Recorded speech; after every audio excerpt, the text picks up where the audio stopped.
अभी हाल ही में Germany foreign minister ने कश्मीर को लेकर पाकिस्तान के लिए अपने प्यार का इजहार किया। इससे पहले पाकिस्तान में अमेरिकी राजदूत ने पाकिस्तान ऑक्यूपाइड कश्मीर पीओके को आजाद कश्मीर कहा, जबकि अमेरिका पीओके को पाकिस्तान ऑक्यूपाइड कश्मीर ही कहता था। इससे भी पहले अमेरिका ने पाकिस्तान को उसके F-16 फाइटर जेट को अपग्रेड करने के लिए $45 करोड़ के पैकेज का ऐलान किया था। यह सब देख के एक सवाल खड़ा होता है कि आखिर अचानक से अमेरिका को पाकिस्तान से इतनी मोहब्बत क्यों हो गई? क्या अमेरिका भारत को कोई मैसेज देने की कोशिश कर रहा है? क्योंकि अगर देखा जाए तो पिछले कुछ हफ्तों में पश्चिमी देशों से भारत को लेकर जो बयान सामने आए हैं उसे भारत और मोदी सरकार के लिए झटके के तौर पर देखा जा रहा है। इन बातों की वजह से भारत की फॉरेन पॉलिसी को भी लेकर सवाल किए जा रहे हैं। आखिर क्यों अचानक से सब कुछ बदला बदला दिखाई दे रहा है, आइए समझते हैं आज के वीडियो में। Welcome back. Some breaking news coming in. The United States has resumed military help to Pakistan. This is information coming in. $450 million approved for F-16's fleet. Bharat अपने फॉरेन पॉलिसी के तहत शुरू से ही न्यूट्रल रहा है। दुनिया में कौन किससे लड़ रहा है, कौन किस पर बम बरसा रहा है, इन सब से हमेशा दूर रहा। भारत ने बगैर नाम लिए क्रिटिसाइज तो किया, लेकिन किसी ग्रुप में शामिल नहीं हुआ। फिर वो चाहे अमेरिका और सोवियत यूनियन के बीच का मसला हो या फिर अभी हाल ही में रशिया यूक्रेन वॉर, भारत हर जगह न्यूट्रल ही रहा है। और ये बात अब अमेरिका जैसे सभी पश्चिमी देशों को हजम नहीं हो रही, क्योंकि भारत उनके हिसाब से, उनकी सोच के हिसाब से नहीं चल रहा है। 24 फरवरी 2022 को रूस ने यूक्रेन पर सैन्य कार्रवाई की बात करी, जिसके बाद से भारत जो तेल रूस से आयात करता था उसमें तेजी आई। अमेरिका जैसे सभी पश्चिमी देश चाहते थे कि भारत रूस से तेल ना खरीदे, क्योंकि वो रूस के अंतरराष्ट्रीय कारोबार को पूरी तरह से बंद करना चाहते थे, ताकि रूस को आर्थिक तौर पर नुकसान पहुंचाया जा सके और उसे कमजोर कर सकें। लेकिन भारत ने उनके इस सुहाने सपने को चूर चूर कर दिया और भारत के साथ साथ चीन ने भी रशिया से तेल खरीदना बंद नहीं किया और इस वजह से पश्चिमी देश रूस को आर्थिक तौर पर नुकसान पहुंचाने वाले अपने ही मास्टर प्लान में फेल हो गए। दूसरी तरफ यूनाइटेड स्टेट के सिक्योरिटी काउंसिल में पश्चिमी देशों ने रूस के खिलाफ जितने भी प्रस्ताव पेश किए उन पर भारत ने वोटिंग नहीं करी और खुद को दूर रखा। हालांकि पश्चिमी देशों का भारत पर यह दबाव था कि वो रूस के खिलाफ वोट करे, बावजूद इसके भारत ने इससे दूरी बना ली और तर्क दिया इससे यूक्रेन के मुद्दे का कोई सॉल्यूशन नहीं निकलेगा।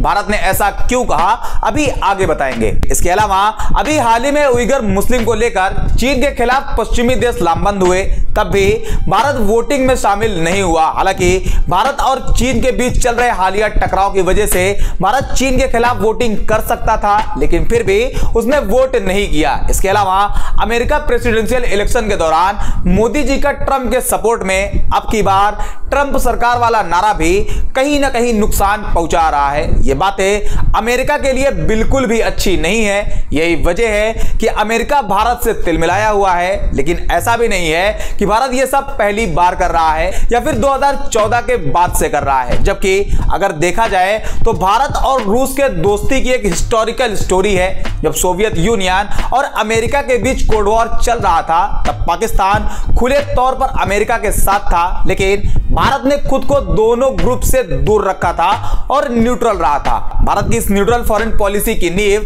पंडित जवाहरलाल नेहरू ने नॉन अलाइनमेंट प्रिंसिपल के तहत रखी थी, मतलब ना हम इस ग्रुप में रहेंगे और ना ही उस ग्रुप में। 1957 में सोवियत यूनियन हंगरी में इंटरवीन करता है, लेकिन उस टाइम पंडित नेहरू ने सोवियत यूनियन को क्रिटिसाइज नहीं किया और क्रिटिसाइज ना करने की वजह को संसद में बताते हुए कहा था, दुनिया में हर साल और रोज बरोज कई चीजें हो रही हैं और इन्हें हम पूरी तरह से नापसंद करते हैं, लेकिन हम इसकी निंदा नहीं करते, क्योंकि जब कोई समस्या के समाधान की कोशिश कर रहा होता है तो किसी के नाम लेने और निंदा करने से कोई मदद नहीं मिलती है। नेहरू जी की यह नीति आज भी भारत को मुश्किल घड़ी में सही रास्ता दिखाने का काम करती है, खास करके टकराव की उस घड़ी में जब भारत के दो पार्टनर देश आपस में ही भिड़ रहे हों, फिर वो चाहे 1956 में सोवियत यूनियन का हंगरी में में इंटरवीन रहा हो, या फिर 1979 में अफगानिस्तान में, या फिर 2003 में अमेरिका का ईरान पर हमला,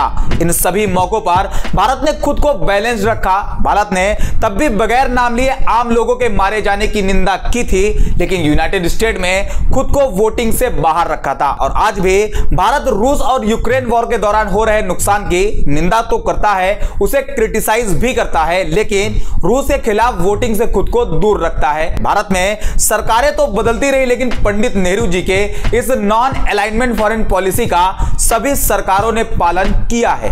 आज के दौर के हिसाब से अगर देखा जाए तो भारत की फॉरेन पॉलिसी में थोड़ा बदलाव हुआ है और नेहरू जी के किसी भी ग्रुप में ना रहने वाली नीति की जगह सभी ग्रुप में रहने पर जोर दिया जा रहा है। फॉर एग्जांपल, भारत चीन और रूस की अगुवाई वाले ब्रिक्स में भी है और अमेरिका जापान के अगुवाई वाले क्वाड में भी। लेकिन जब बात आती है यूनाइटेड स्टेट में वोटिंग की, तो भारत खुद को उससे अलग रखता है। लेकिन जब भी भारत वोटिंग से दूरी बनाता है तो उसका डायरेक्ट नुकसान पश्चिमी देशों का ही होता है। अब आप इसे इत्तेफाक कह सकते हैं या फिर भारत की पॉलिसी। यही वो कुछ वजह हैं जिससे पश्चिमी देश पाकिस्तान को लेकर अपने प्यार का इजहार कर रहे हैं। अमेरिका पीओके को आजाद कश्मीर बता रहा है, साथ ही पाकिस्तान को $45 करोड़ का तोहफा भी दे रहा है। तो दूसरी तरफ जर्मनी कश्मीर मुद्दे पर पाकिस्तान की साइड से खेल रहा है। हालांकि जर्मनी के इस बयान पर भारत ने अपना कड़ा रुख पेश किया है और जर्मनी को आईना दिखाते हुए बयान जारी करते हुए कहा है, कश्मीर मुद्दे की जगह पाकिस्तान स्थित